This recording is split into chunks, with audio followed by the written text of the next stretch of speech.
Simplemente donde está la Plaza Echaurren, la antigua bahía de Quintil, la caleta, donde llegaban los primeros barcos españoles que se protegían por el cerro Playa Ancha y los cerros de atrás del viento y los temporales.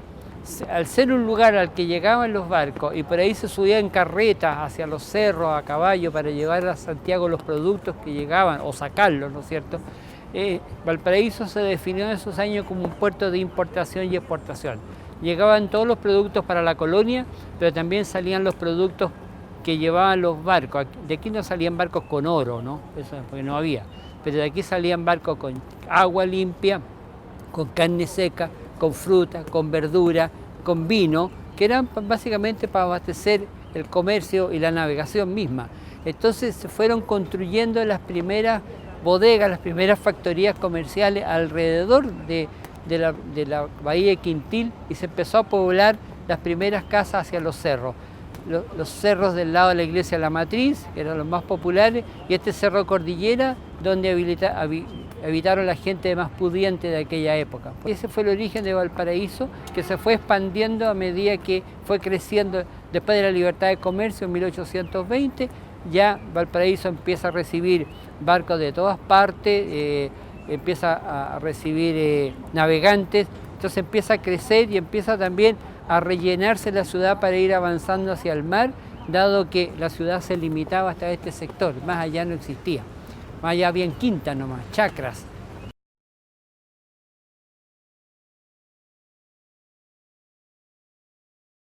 Los límites del barrio Puerto fueron impuestos por la costumbre, no por una norma, porque aquí no había normas. Entonces, ¿qué se estableció por el barrio Puerto? Desde el embarcadero de donde está la Plaza Sotomayor hoy día, desde ahí hasta la aduana. Y desde los cerros hasta la orilla del mar, porque ya desde la aduana hacia allá se llamaba Playa Ancha. ¿Ah? Entonces, y el otro lado, de allá, el barrio bancario, el barrio comercial. Acá mucho de esto es del siglo XX. Sí, no, del siglo XIX no queda nada. Sí, todo esto desapareció después del terremoto del 6, entonces todo empezó de ahí en adelante. La bohemia ya estaba antes, esto era, seguramente en el siglo XIX estos negocios eran chinganas, prostíbulos también. Aquí en Valparaíso se cortaron los cerros y con la tierra que sacaron del corte de cerros fueron rellenando. Si tú caminas más por la avenida Altamirano, hacia el Playa Ancha, el cerro llegaba hasta la orilla. Entonces cortaron el cerro y esa tierra rellenaron. Todos los cerros en Valparaíso fueron cortados para poder construir el plan. O sea, se le sacó tierra a los cerros para ir avanzando hacia acá. Y eso es lo que se cortó. ¿Ves? O sea, que antiguamente era puro cerro y mar. Llegaba hasta ahí. El cerro llegaba hasta ahí. Y de ahí era playa. De unos cuantos senderos, qué sé yo. Entonces, ¿el plan no existía? No existía, ese plan es nuevo. Si la arena llegaba aquí llegaba el mar, aquí llegaba el mar. Que la bohemia acompaña el barrio Puerto quizás desde sus orígenes, 1820 o antes, pero básicamente en los años 1830 en adelante, que se acentúa cuando el puerto y el barrio pasa a tener una estructura más universal y el barrio se transforma en una fuente de riqueza del comercio nacional e internacional. Es una de las rutas importantes de la navegación y es un punto de llegada de muchos y de partida a su vez de muchos navegantes, muchas empresas comerciales marítimas.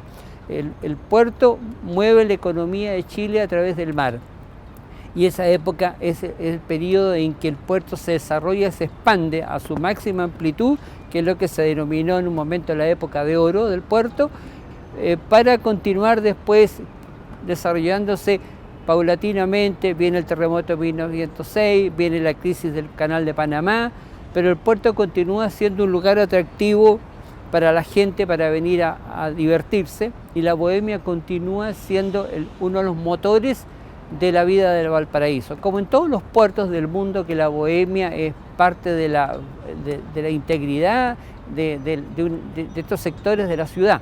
Bueno, estamos en el límite, en el borde, por usar un término marinero, del barrio Puerto. Esta es la Plaza Sotomayor, antiguamente aquí estuvo el embarcadero, el segundo embarcadero de Valparaíso.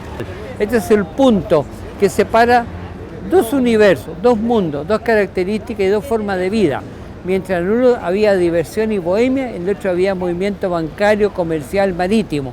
Pero de alguna manera estaban interrelacionados porque la vida de uno se vinculaba con lo de otro. De la vida de la bohemia se señalan varias cosas que son muy interesantes. En primer lugar, que la vida del puerto de Valparaíso de día y de noche era totalmente distinta. La vida en el puerto en la mañana comenzaba muy tarde, porque la noche terminaba tarde. Entonces la gente en la mañana trabajaba en el comercio, en las cosas cotidianas del hogar, digamos, ¿cierto? Piensen en una época en que las mujeres aquí en Valparaíso o trabajaban en talleres o estaban en su casa, en el día. Bueno, el movimiento portuario era constante, se trabajaba de día, de noche, turnos nocturnos, turnos de madrugada, que hoy día ya no los hay, porque se trabaja muy rápidamente durante el día. Había mucha presencia de gente de extranjera, básicamente por el comercio naviero, como decía antes, por los barcos que llegaban a Valparaíso, tripulaciones enormes de gran cantidad de marineros que permanecían meses en la ciudad, en el puerto, y ya al atardecer, cuando Valparaíso ya empezaba a decaer el día para llegar la noche, la diversión era la única entretención que tenía la gente. Aquí habían pocos cines, los cines son a partir de los años 30, ¿no? Antes hubo experimentos muy cortos, no había balnearios, Valparaíso no tiene balnearios, también por el clima, ¿no? El clima en invierno lluvioso, frío, con temporales, con desborde de los cerros, y en el verano un calor espantoso, que se habla que en Valparaíso se dormía a la siesta desde las 2 de la tarde hasta las 7 de la tarde. Entonces a esa hora el comercio muerto, pero en la noche empezaba la diversión. Por la presencia de tanta gente procedente del extranjero, marineros, barcos de todas partes del mundo, necesariamente se generó una vida nocturna en torno a la bohemia, bares, cantinas, chinganas primero, ¿no es cierto? Hoteles, muchos hoteles en Valparaíso, en este barrio, hoteles de primera categoría para visitantes extranjeros hasta los de última categoría para casi indigente, casi aventurero, ¿no es cierto? La primera bohemia era solamente punto de diversión de gente de acá del puerto y de marinos extranjeros, pero si lo situamos en los consumos, lo que se consumía en esa época básicamente eran vinos, chicha. Pero ya en la segunda bohemia ya empieza el ron, el whisky, el absenta, ya empiezan los licores caros, los licores duros. Los destilados, claro. La otra cosa es el tipo de negocio. En 1880, en ese periodo, uno consigna que habían cantantes en los bares, en las chinganas, que bailaban cierto folclore, y con instrumentos musicales como guitarra, arpa, acordeón. Pero ya en la segunda etapa vienen las orquestas. Claro. En el segundo vienen las orquestas. En el año 20, 30 empiezan a llegar las orquestas a Valparaíso chilena o de afuera, o grupos ya que son otro nivel, otro rango. El vestuario en la primera época la gente llegaba, bueno, Harry Holz cuando hace ese relato dice que llegaban con poncho y hojotas a tomar a los bares. Ya en la segunda etapa la gente va mejor vestida, ya se produce para ir a beber. El tipo, el obrero, sale del puerto, se va al Cerro Cordillera, aquí a su casa, se baña, se cambia ropa y baja al puerto, baja al bar, pero ya baja vestido no como salió del trabajo del puerto. Entonces se hace más sofisticada la bohemia, la forma de vida se hace más elaborada. ¿Qué tomaban? ¿Qué tomaban los hombres? ¿Qué tomaban las mujeres? Los hombres tomaban mucho ron, mucho whisky, todo importado, por supuesto. Las mujeres tomaban tragos medio malditos, tomaban mucha absenta. Estaba prohibido la absenta, y aquí se consumía absenta. Las mujeres tomaban la absenta mezclada con menta. Entonces tú veías un trago de menta, en realidad la mitad era menta y la otra mitad era absenta. Como el color es parecido, ahí estaba el Scandinavian Bar. Era un bar que ocupaba todo eso. Y el segundo piso era hotel o prostíbulo, pero abajo estaba el Scandinavian Bar.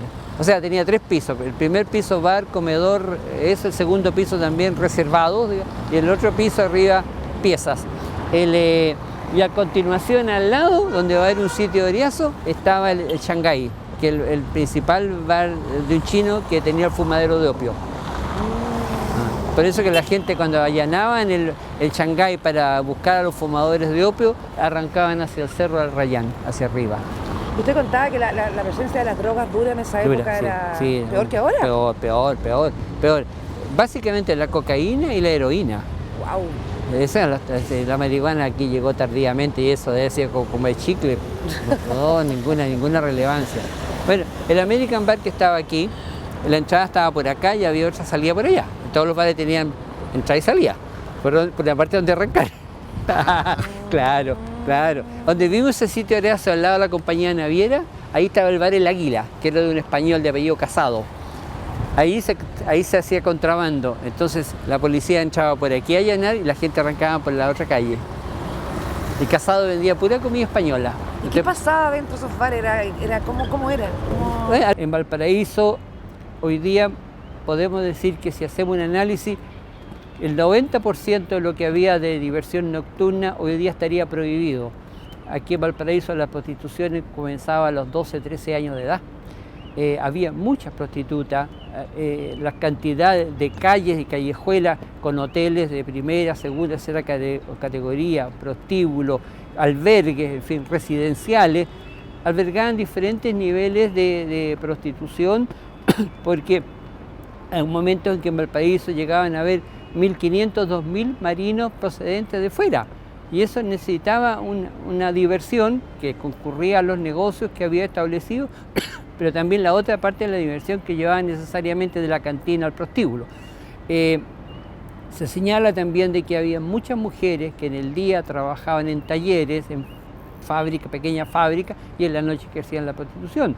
También mujeres dueñas de casa que trabajaban de noche en la prostitución, y mujeres de marineros porteños que salían a navegar por meses, las mujeres quedaban solas y se ganaban un extra ejerciendo la prostitución.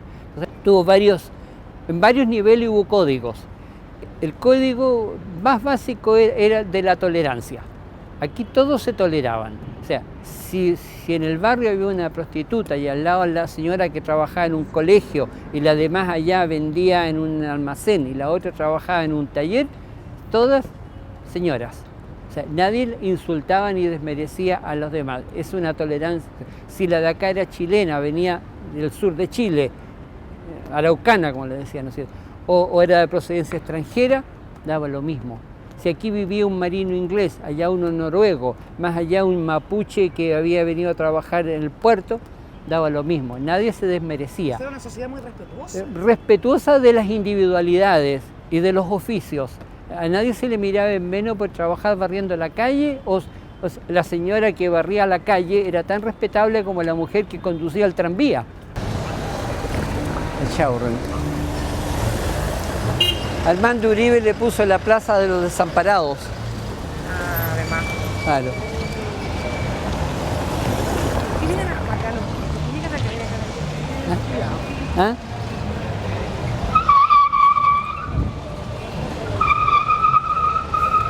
Esta plaza empieza en 1822, porque aquí llegaban las carretas. Ahí había un abrevadero para carretas y caballos, que bajaban desde la parte alta hasta acá, porque aquí después cargaban a los barcos. Iban aquí a cargar a los barcos hacia allá o hacia el sector de la aduana. Entonces aquí la plaza, eso se llamaba Plaza de las Carretas. Entonces después se fue transformando en una plaza ya más formal a partir de 1880. Y desapareció el abrevadero de caballo y de carretas, se instaló en la parte alta. De alguna forma la gente acá yo creo que se siente como cobijada. Es que es su patio. Claro. ¿Te fijas que ninguna casa tiene jardín ni patio? Obviamente, se tiene que dar un patio chiquitito a veces, pero no tienen jardín ni patio estas casas, no tienen parques, no tienen espacios abiertos. Entonces la gente viene aquí, le sale más cerca, no tiene que gastar para ir a otro lado. Claro.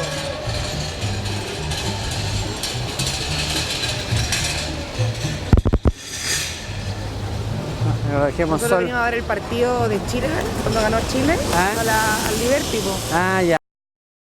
Venía a comprar a los almacenes, las mujeres se sentaban a conversar con los vecinos acá llegaban los vagos a ver qué les da algo de comer, los indigentes, que es casi lo mismo. Claro. En la tarde llegaban las prostitutas, aquí a pasear, llegaban los marineros de afuera a pararse aquí a mirar a quién elijo, a dónde voy. Y estos edificios, como los de acá al frente, eran los prostíbulos por piso. Claro, claro. Ese sí lo compraron, lo remodelaron, sí, sí. Aquí es donde colgaban las linternas rojas.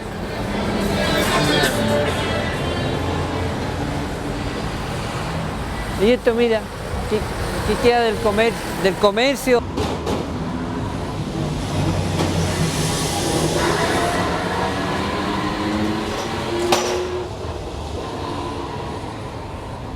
Esto también fue bares y prostíbulos. Este fue uno de los últimos que se instaló acá, que fue alrededor de los años 70, que fue el Flamingo Rose.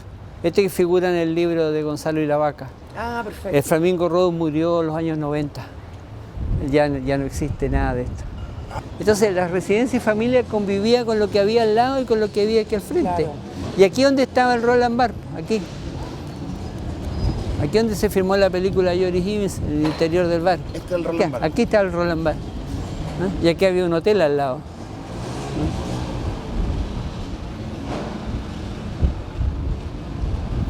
Esto empieza ya a decaer más o menos fuertemente a fines de los 60. ¿Y a su juicio o históricamente por qué pasó? Bueno, ya empiezan varias cosas que empiezan a ser bastante contrarias a la forma de ser del barrio Puerto. De partida la ciudad empieza a deteriorarse arquitectónicamente. Ya para los 70 ya habían venido los terremotos, hay edificios ya dañados, abandonados, no se recuperan. El año 73 viene el golpe de Estado que termina con toda la bohemia del puerto, ¿no es cierto? Viene la liberación del comercio, ya nadie va a comprar una botella de whisky contrabando porque el supermercado está lleno de productos extranjeros. Aparecen los supermercados y los emporios empiezan a morir, y mueren todos los emporios en Valparaíso. Que un solo emporio en Valparaíso en este momento, los demás todos murieron, ¿no es cierto? Después de eso ya las tripulaciones son menores y no permanecen por meses como estaban antes. Aquí los barcos podían estar 6 meses, entre cargar, descargar, repararse, descansar, quedan 6 meses. Ahora empiezan a quedarse días, semanas, días, y ahora se quedan horas, ¿cierto? Cambia el nivel de las tripulaciones, ahora son técnicos, en ese tiempo era marinería, trabajadores, en fin. Y la misma vida del puerto, lo que eran los talleres, las pequeñas fábricas empiezan a desaparecer. Ya no se reparan barcos acá, por lo tanto no hay oficios de carpinteros de orilla ni mecánicos. Toda esa gente empieza a perder su trabajo, emigran o desaparecen. Y lo otro es que la prostitución ya en Valparaíso empieza a morir, la prostitución en los locales del puerto, porque empiezan a aparecer los moteles fuera de los radios urbanos y la gente se va allá. Si no tiene su auto lo llevan en un taxi. Pero hay más control también, ya se empieza a controlar ya la prostitución infantil, juvenil, empieza a ser más controlada, empieza a ser perseguida realmente, ¿no es cierto?